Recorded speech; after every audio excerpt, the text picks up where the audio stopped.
Good morning, kids. This happens to be our last week for reading. So I want to say hello to everybody. We'll start with the girls. Hello, Kira. Hello, Penny. Hello, London. Hello to Wesley, Thomas, Wells, Henry, Richie, Chase, who I did get to see the other day. It was so nice to see his smiling face. Ben, Murphy, Jonah, and Maddox.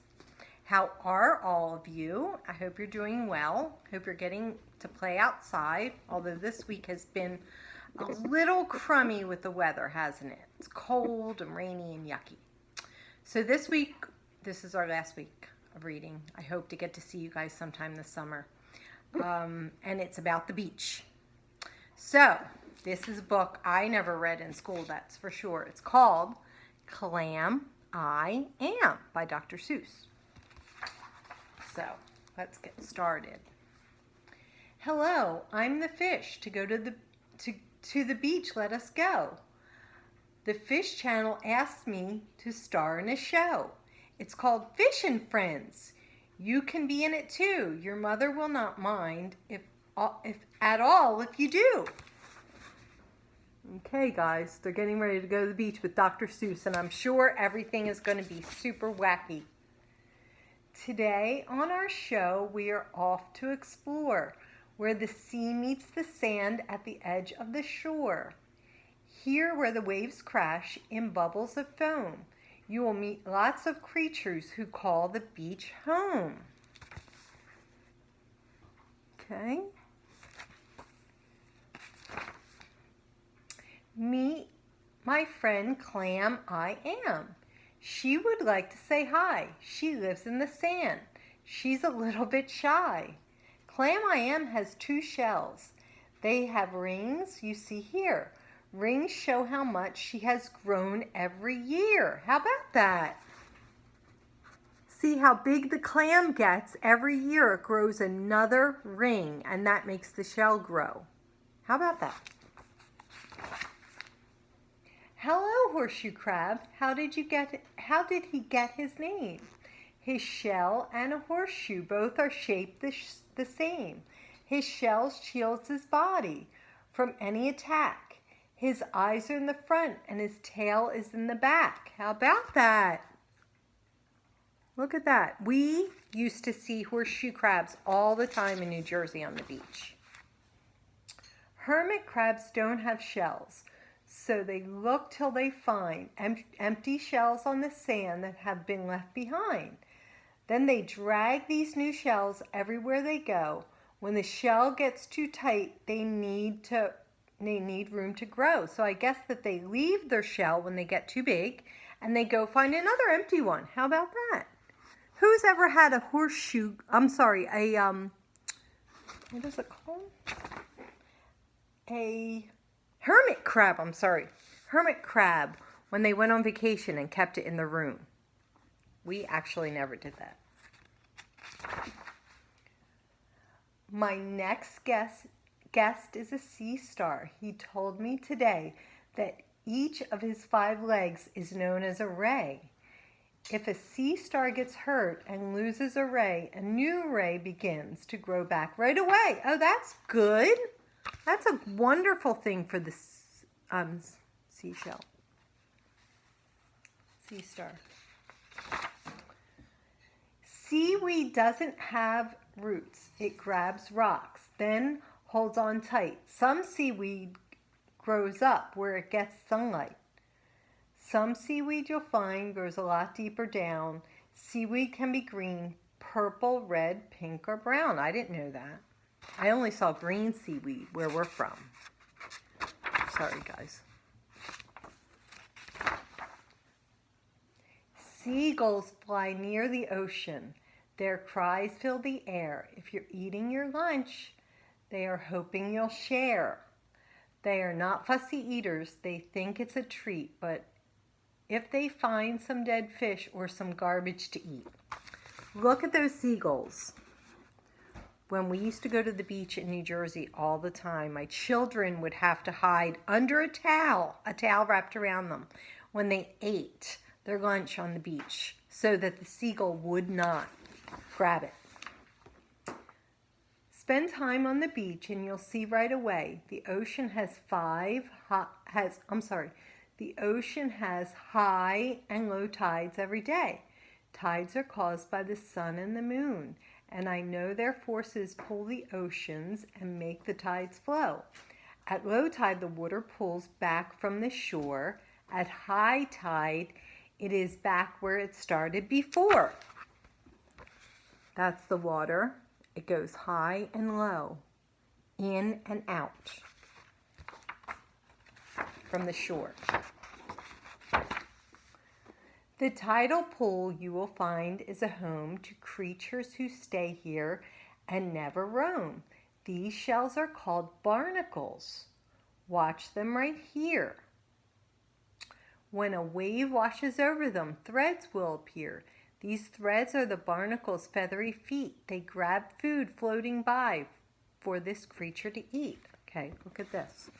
So the barnacles that we see and the things that cling to the beach or the rocks or something or wherever, they're alive and they're just waiting for things to go by them to eat. When we go to the beach, we make sure that we take some old sneakers, a pail, a small net, and a rake. We wear our old sneakers without any socks so our feet won't get cut by glass, shells, or rocks. A nut lets us scoop things out of the sea. A rake helps us dig in the sand easily. We put what we find in our pail, and then when it's time to go home, set them free once again. That's a great idea. See, we dig in the sand and we find creatures, sea creatures, different kinds of shells, whatever.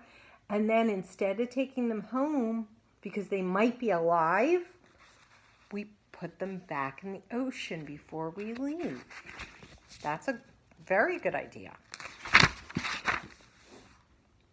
The next part of my show, I'll call Go Ask the Fish. I will answer 3 questions. Pick one if you wish. Why is the ocean blue? Ocean water is clear. It just looks blue. Here's why. Like a mirror, it shines back from the blue sky. If you look at the ocean on a dark, cloudy day, it shines back the clouds so the water looks gray. How about that, guys? How about that?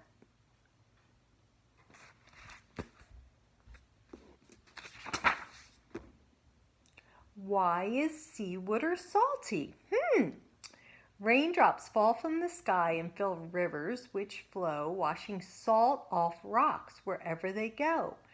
Rivers flow to the ocean as the years pass. Some water heats up and it's turned into gas.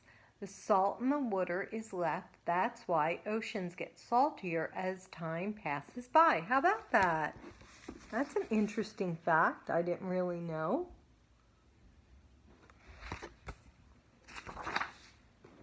Wind blows over the water.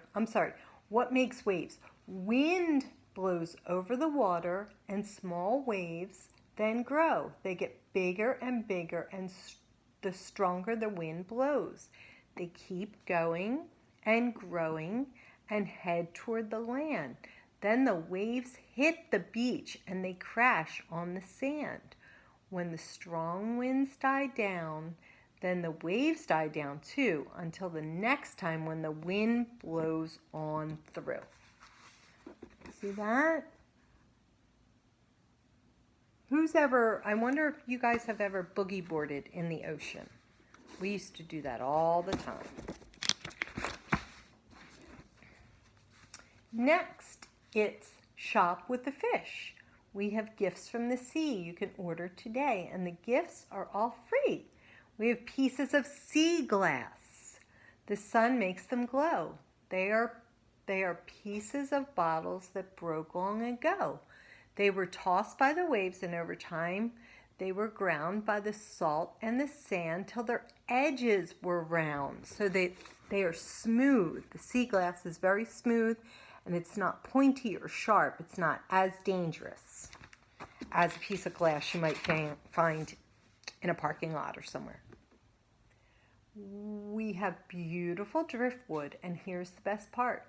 It's ready-made sculptures, real pieces of art, tossed by the wind and the waves every day. It was bleached by the sun and turned to light gray. How about that? That's why the wood looks lighter than regular natural wood. Pieces of the wood.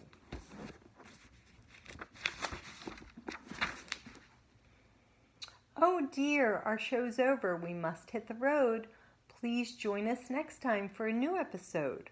Come back to the beach. You will smell the salt air, hear the cry of the gull, the seagull. Feel the wind in your hair. It's always breezy at the beach. You will find a seashell to hold in your hand. Build a high castle. Dig your toes in the sand. Everywhere that you look, you'll find creatures galore. When you look even closer, you'll find even more. Never know what you're going to find when you dig in the sand or in the ocean. We used to find little sand crabs all of the time. Okay, that is it, guys. So that was the last page. So I hope everybody gets to go to the beach this summer sometime, even for the day or whatever. So hopefully I will get to see you guys sometime this summer or out and about. You all take care. I miss you, and it was good to see you guys again. And take care and enjoy your time outdoors. Hopefully it's going to get warm. Hopefully the pools are going to open and be able to get back to some fun. Okay. Enjoy your summer, guys, and I hope to see you out and about. Bye-bye.